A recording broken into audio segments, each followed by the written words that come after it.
Yeah, I'm now starting to record. That good, eh? Oh. Right, so basics.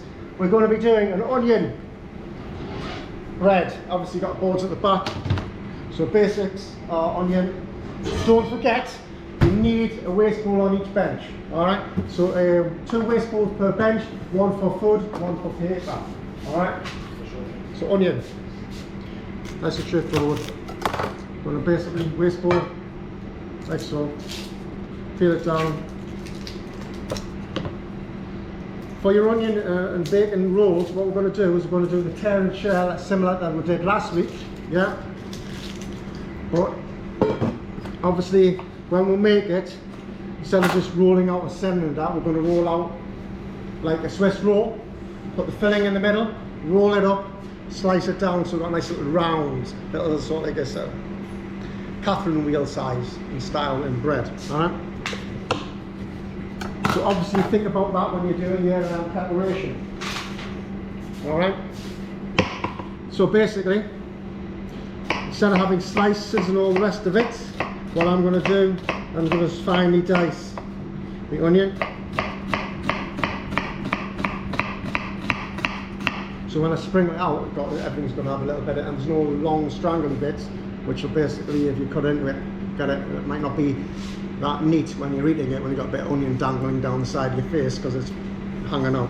That makes sense.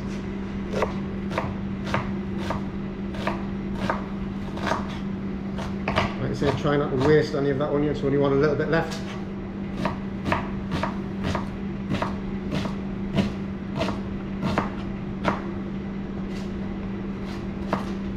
So,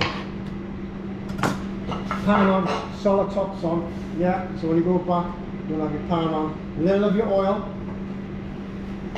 warm through, like so, on to start to cook out. Whilst we've got a green board or brown board up, I want you to get your sage.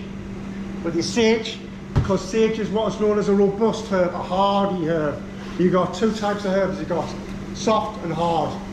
Sage is a hard herb, rosemary is a hard herb, thyme is a hard herb because they're robust in their stature, so they're going to handle a bit of cooking and a bit of damage, i.e. chopping this and the other. Whereas the likes of parsley, basil, all the delicate ones are soft herbs, the ones that it will bruise easily and damage easily, and when they bruise, they're not going to be as good a quality. Alright, so it's a hardy herb, it's a hard herb. So basically, you're going to get your leaves, take off the excess stalks. They're like tough as our boots. Bring it together and roll it up into a little sausage shape like so. This is known as chiffonade, one of the classic cuts. What was that cut called? Brunoise, well done. So down, nice and fine. We want it to be nice and fine, just for the simple fact that we want a selection throughout everything. And this herb, like sage, packs a massive punch.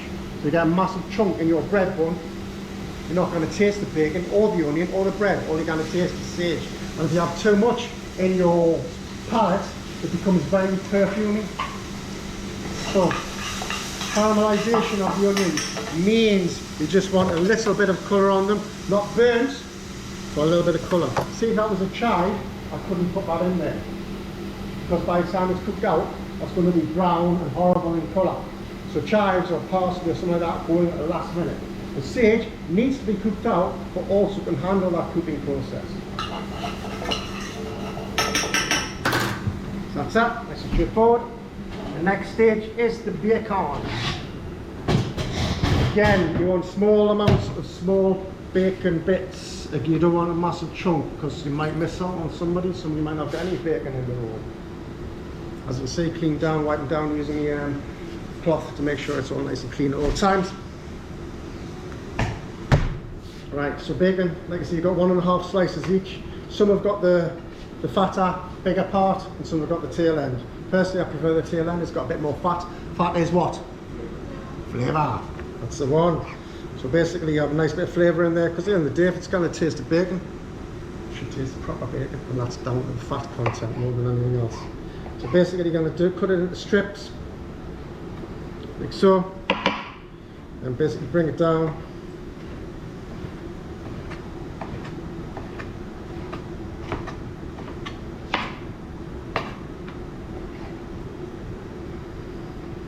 That.